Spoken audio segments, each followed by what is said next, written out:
Hello everybody! Hoje a gente vai falar sobre o inglês como diferencial, né? Aliás, o inglês não é mais um diferencial, né? Como a que já estava aqui adiantando, o inglês já faz parte, né? Verdade, exatamente. E é uma questão que eu vejo também com os meus alunos, né? Bom, para quem está aí no Instagram da Bel, eu sou Raqueline Benchimol, sou psicóloga, sou consultora de carreira. E ao longo da minha trajetória profissional, eu trabalhei por mais de 13 anos no mundo corporativo. Depois eu fiz a minha transição de carreira, estruturei a minha própria empresa. E hoje eu tenho 2 cursos online, né? 2 programas de acompanhamento online. E aí focados para pessoas que querem buscar satisfação pessoal e profissional principalmente. E eu vejo que o inglês, né, essa questão do inglês é uma questão muito comum entre os alunos, entre os mentorados. E eu acho que, principalmente, Bel, a questão do inglês não é simplesmente porque eu preciso do inglês para me destacar profissionalmente. Mas é também conhecimento, é cultura, né? Para você poder fazer uma viagem, para você se comunicar com alguém, de repente algum estrangeiro novo que chegue na empresa que você trabalhe, né? Não é só uma questão meramente profissional, é uma questão também de cultura, de desenvolvimento pessoal também. Como é que você tem visto isso hoje também com os seus alunos? Então, eu também, como a Raqueline, eu também fiz uma transição, né? Eu saí da CLT e decidi empreender, ser uma empreendedora digital. E eu tenho, aí, nos últimos 3 anos, trabalhado com pessoas quase que exclusivamente individual, mas eu também estou lançando os meus cursos em grupo. E, assim, o que a gente vê é que o inglês não é mais um diferencial, né? É uma coisa que é necessária, né? Sim. Faz parte, né? É igual, sei lá, uma ferramenta, né? A gente precisa também ter uma ferramenta, um Excel, né? Ter um Office. Você não contrata ninguém que não tenha um Office, por exemplo, né? Exatamente. Então, o inglês ele está entrando já assim como uma parte integrante, né? A gente ainda fica olhando como diferencial, mas está entrando como uma parte integrante, né? Da formação do indivíduo, né? Sim, então, sim. Isso aí que você falou é muito importante, essa questão do que não é só para o trabalho, né? Muitas vezes a gente olha e pensa que é só o trabalho, mas, por exemplo, eu tenho alunos, porque assim, eu faço trabalho bem personalizado, né? Então, a gente trabalha, por exemplo, questões de inteligência artificial. Eu tenho alunos da área de inteligência artificial, da área automobilística. Então, a gente trabalha os artigos que o nativo está lendo. E aí, o que acontece? Esse aluno, ele sai na frente no mercado, é um diferencial para ele. Porque ele não está só aprendendo inglês. Então, esse também tem sido o grande diferencial. Aí, nesse aspecto, é um diferencial, porque nem sempre o professor aborda esses assuntos que o aluno precisa saber. Sim, né? Até de uma forma personalizada, né? De acordo com a demanda. Até para ele poder praticar. O que ele vê na aula, ele tá escutando as palavras também no seu próprio ambiente de trabalho, né?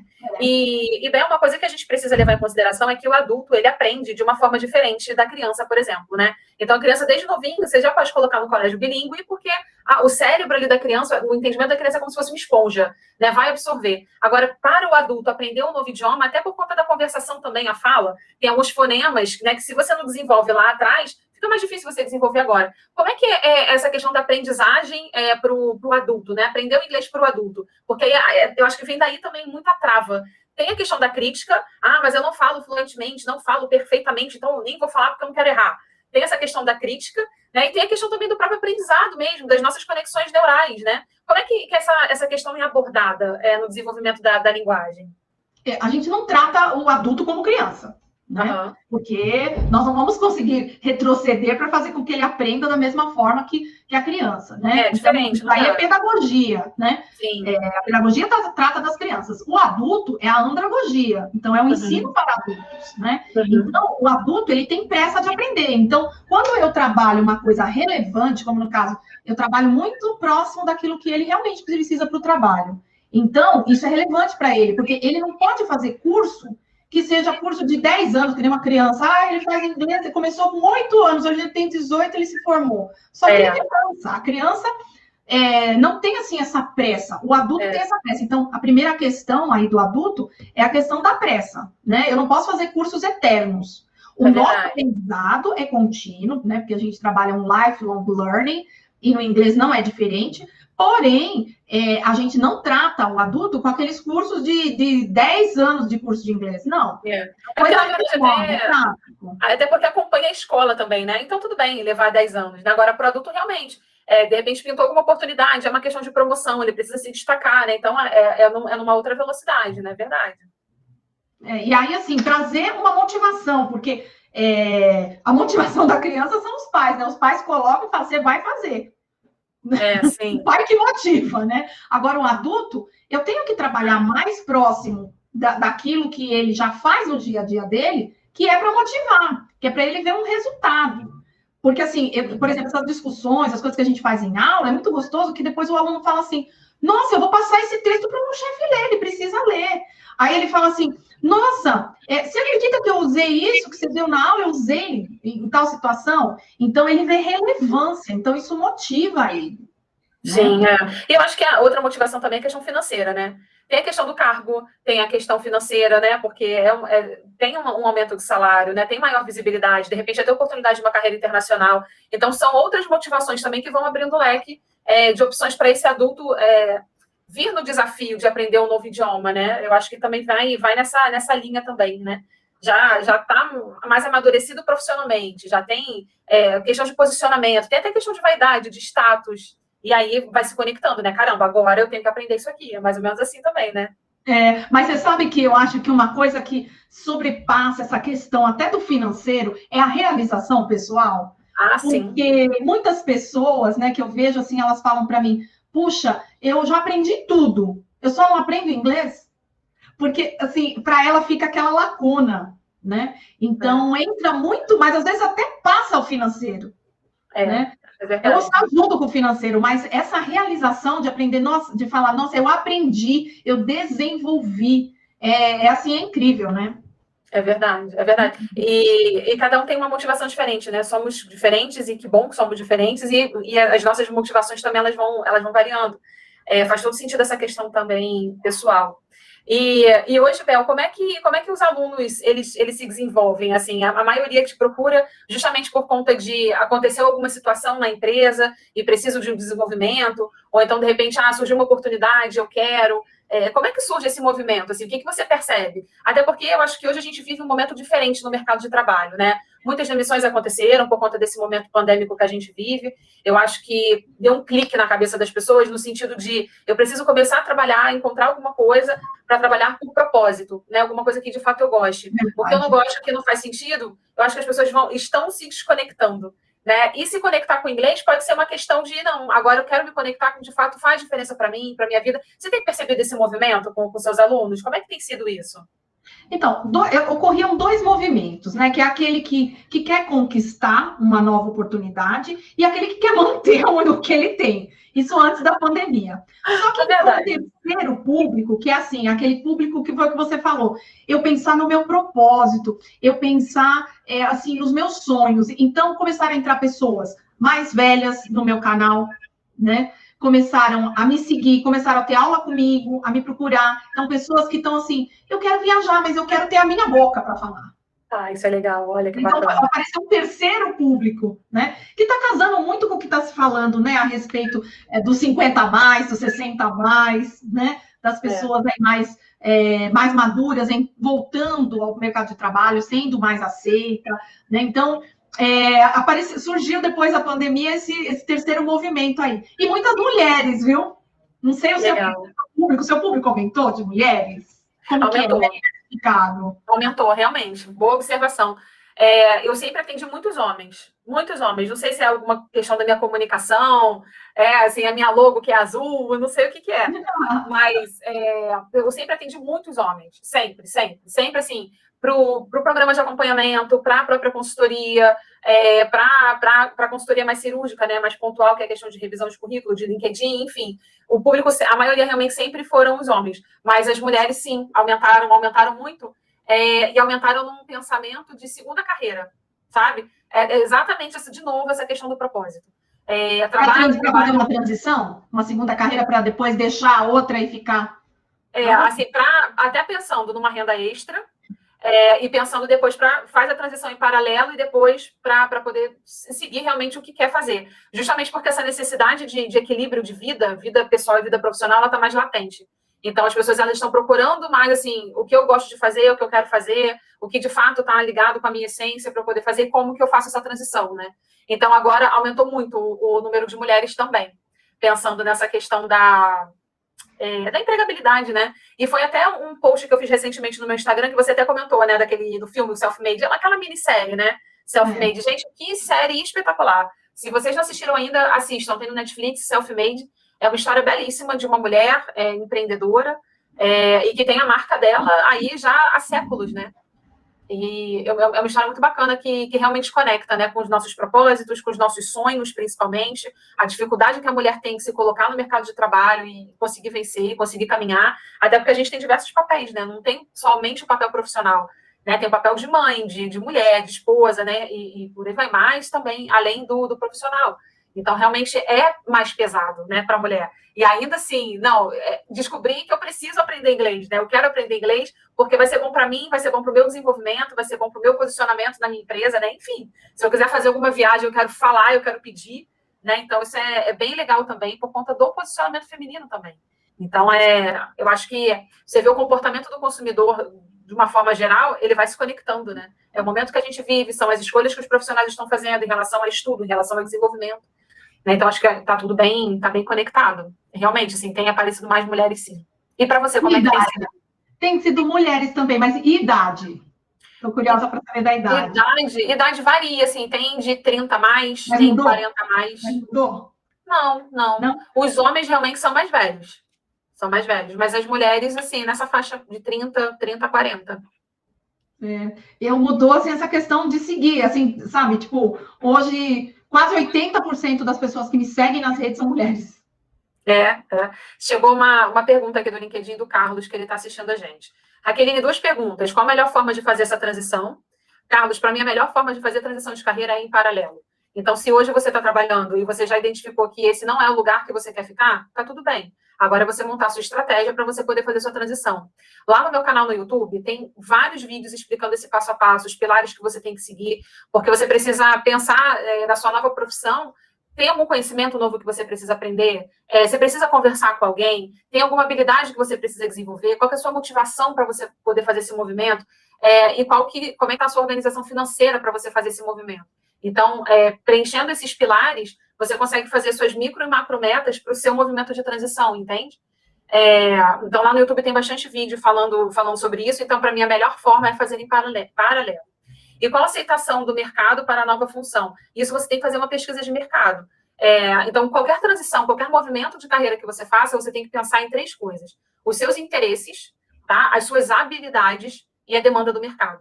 Então, identificando esses 3 principais pilares, aí você consegue dar o seu passo com mais segurança, tá? Bel, você me fez alguma pergunta e eu me perdi? Não, entrou a pergunta e aí a gente parou. Não, eu queria falar com você a respeito de outros idiomas, né? O que você diria para pessoas, por exemplo, de repente o Carlos está aí nos ouvindo, né? E o inglês já é uma coisa que ele tem, mas de repente nessa transição ele pode precisar de um outro idioma. Que idioma ele escolheria, por exemplo? Olha, eu olharia primeiro para a empresa, assim, qual empresa que eu estou trabalhando, sabe? A minha empresa é uma multinacional italiana, é uma multinacional espanhola, sabe? É alemã. E aí eu iria por esse lado. Ou, de repente, a minha empresa é uma multinacional e ela tem um braço que é latino-americano. Então, eu ia para o inglês, eu ia para o espanhol. Eu acho que você fazendo inglês e o espanhol, assim, muitas portas se abrem, né? E aí depois pensa num terceiro idioma, né? Se for o caso. Mas eu acho que inglês e espanhol já abrem muitas portas, com certeza. Com certeza. Agora, uma pessoa que quer conquistar uma posição mais alta, né? Uma posição aí de um C-level, né? Aí ele tem que, por exemplo, o inglês e espanhol é o base, né? Porque nós estamos aqui, ele está trabalhando no Latam, então ele precisa. Agora, se ele trabalha, por exemplo, uma empresa que é de origem francesa, então se ele quer um espaço, um C-level, aí ele já tem que partir para o francês, porque ele vai ser requerido dele contato com essas pessoas, né? Sim. Então, ele vai precisar, né, já de um terceiro idioma. Mas Sim. Por que eu fiz essa pergunta? Porque eu quero falar uma coisa que às vezes as pessoas não sabem, não têm conhecimento, que nossa, Bel, mas como que eu nem aprendi o inglês e você está falando para mim que eu tenho que aprender mais 2 idiomas? As pessoas no mundo, elas não estão aprendendo todas as línguas com o mesmo nível. No mundo, nós temos 6 níveis, tá? 6 níveis, que é o que rege as línguas em geral, não só o inglês. Então, a gente tem os níveis básicos, os intermediários e os avançados, que não bate com os níveis do mundo. Isso é muito importante dizer, porque às vezes você põe um currículo, eu tenho inglês avançado, mas o seu avançado do Brasil, ele corresponde à metade do caminho do mundo. Então, isso é muito complicado. Então, o que é requerido? O inglês, lógico que você tem que arrasar, né? Você tem que chegar aí pelo menos um nível B2, que é o 4º estágio do mundo, que é uma pessoa que discute as vantagens, desvantagens de um projeto, ela consegue se expressar de forma mais independente, ela é o que a gente chama de independent user.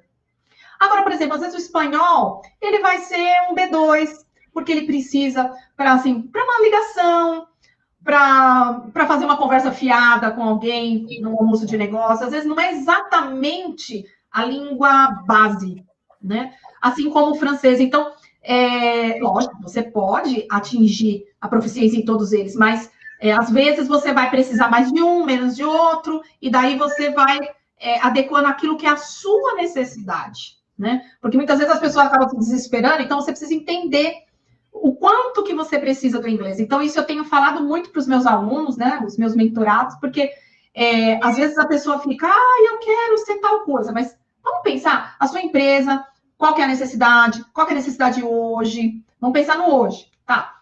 Atingimos o do hoje? Você tem a pretensão de um cargo mais alto. Qual que é a necessidade? E aí a gente trabalha dentro disso, para a gente ir quebrando aí micrometas, como você falou, né? Sim. Que a gente usa para tudo, usa para o inglês, usa para a carreira. Então, isso é muito importante, porque senão a gente nunca atinge aquela régua que a gente fala assim, eu não sou fluente, eu não falo. Porque você não atingiu aquilo que você colocou na sua cabeça, mas precisa ver se é aquilo que é para aquele seu momento, para o próximo passo, qual que é o objetivo. Então, eu trabalho nos meus cursos, eu trabalho esse que a gente chama de Common European Framework Reference, que é a referência para as línguas no mundo. Então, isso deixa você o mais real possível, para você realmente poder, com tranquilidade, falar, eu sou nível tal, eu tenho inglês tal, eu faço isso, no francês eu faço isso, no espanhol eu faço isso. Então, isso é muito importante para a gente poder nivelar, né? Verdade.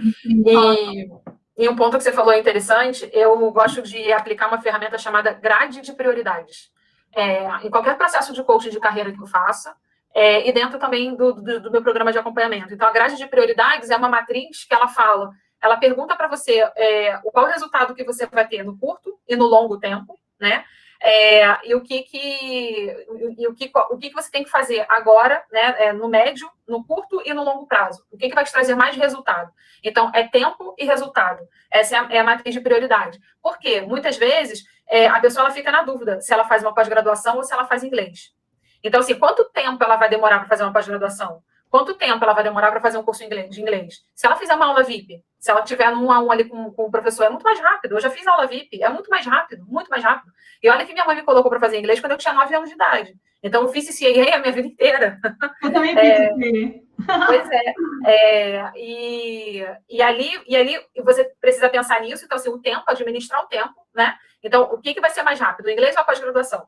E o que vai te trazer um resultado mais rápido? O que vai te trazer maior visibilidade? Vai ser o inglês ou vai ser a pós-graduação? Nos tempos de hoje, é o idioma, é o inglês. Então, assim, a gente vive num momento que a gente está vivendo um momento multicarreiras. Então, as pessoas que trabalham dentro do financeiro não necessariamente são analistas contabilistas que estão ali dentro. Tem engenheiro, tem pedagogo. Dentro de um RH não é só psicólogo que está no RH, tem administradores, tem engenheiros. Então, a maioria das empresas, ela quer contratar uma pessoa com nível superior, ponto. Né? E acredita que as habilidades e as competências elas vão ser desenvolvidas. Agora, se você tem um nível superior e você tem um inglês, caramba, são diversas as possibilidades que você tem de atuação, entende? E aí a empresa consegue te absorver melhor, surgem novas oportunidades e por aí vai. Então, quando você falou, veio um clique para falar essa questão. Então, de grade de prioridade. Então, qual que vai ser o maior resultado que você vai ter no menor tempo? Inglês ou pós-graduação? Uma coisa para pensar. A outra coisa muitas vezes as pessoas elas colocam no currículo inglês fluente, mas na verdade é avançado. Ou a pessoa ela coloca inglês intermediário, mas na verdade é básico. Né? Então, a gente precisa avaliar muito bem e ser íntegro na hora de preencher um currículo para você não cair numa exposição desnecessária. Porque se a empresa está pedindo inglês, ela vai fazer uma entrevista ou com a pessoa do RH ou com o próprio gestor, e se o gestor for estrangeiro? né? Então, assim, a pessoa se expõe de bobeira, expõe o RH de bobeira. Então, cuidado com isso. É a mesma coisa com o LinkedIn. Quer colocar o LinkedIn todo em inglês, mas não fala uma palavra. Ou então quer colocar o cargo em inglês, mas não fala uma palavra. Ou então mistura português e inglês no LinkedIn e fica uma salada. Então, o seu LinkedIn tem que ter lá o perfil português e um outro idioma também, o inglês, se você tem proficiência, coloque. E seja íntegro no nível de inglês, né? Ou qualquer outro idioma. Básico, não coloca, gente. Não informa nível básico, porque, né, é igual o francês, é um exemplo que eu sempre dou. Francês todo mundo sabe falar, né? Croissant, sutiã, abajur, né? Então, francês básico todo mundo fala, não vale colocar básico, é de intermediário para cima, mas tem que ter integridade, né? Seja íntegro, porque pode surgir uma situação de entrevista aí que realmente você precise, e aí você coloca um currículo que é avançado, que é fluente, na verdade não é, né? E aí fica saia justa de bobeira, né? Então, deixa eu só falar uma última coisa, essa questão do nível, tá? Se a pessoa quer fazer uma prova real, ela pode fazer um exame internacional. Tá? Então, ela faz um exame internacional e aí ela tem o certificado, né, que é reconhecido pelas empresas, e aí ela pode pôr com toda certeza. Então, ela vai pôr lá, eu sou um nível A2, eu sou um nível B2. Então, quem recruta já sabe que esses níveis são mundiais. E ele sabe o que essa pessoa é capaz de fazer. Vai ter o teste? Vai ter o teste ali na hora com o recrutador. Mas essa questão de provar, você realmente vai ter uma prova real. Então, eu super recomendo que vocês procurem fazer. Eu faço esse trabalho também de preparação, né, para exames internacionais, porque é uma prova real. E é um exame que é para sempre. Não é igual um TOEFL, um IELTS, que testa ali naquele momento e tem validade. Não, é um teste que é válido para sempre. Né? Legal, bacana. Bom, gente, então é isso. Dúvidas, perguntas para a Bel sobre proficiência aí no inglês, sobre essa, né, destravar o inglês agora na fase madura da vida, né, na nossa vida profissional, a importância do inglês. Bel, foi um prazer estar aqui com você, é um prazer conversar com você sobre desenvolvimento, né, sobre crescimento de carreira. Isso é muito bom, a gente saber que a gente está evoluindo, que a gente está crescendo, né, e uma dica que eu dou, uma orientação que eu dou Hack, mas assim, para mim é muito desconfortável o inglês, eu não gosto, tem algumas travas, e eu falo para vocês o seguinte, aprendam a ficar, né, confortáveis no desconforto. Então, assim, eu escutei isso de um mentor meu, e eu nunca mais esqueci isso, porque isso faz muito sentido. Aprenda a estar confortável no desconforto, porque é no desconforto que a gente cresce, é no desconforto que a gente amadurece, tá? Então, você está confortável, você está gostosinho, você está na sua zona de conforto, ó, não está indo para lugar nenhum. Então, tem que ficar confortável no desconfortável, porque aí que você está crescendo, está se desenvolvendo. Bel, então, um beijo. Adorei estar aqui com você. Um beijo, foi muito bom. Thank you very much.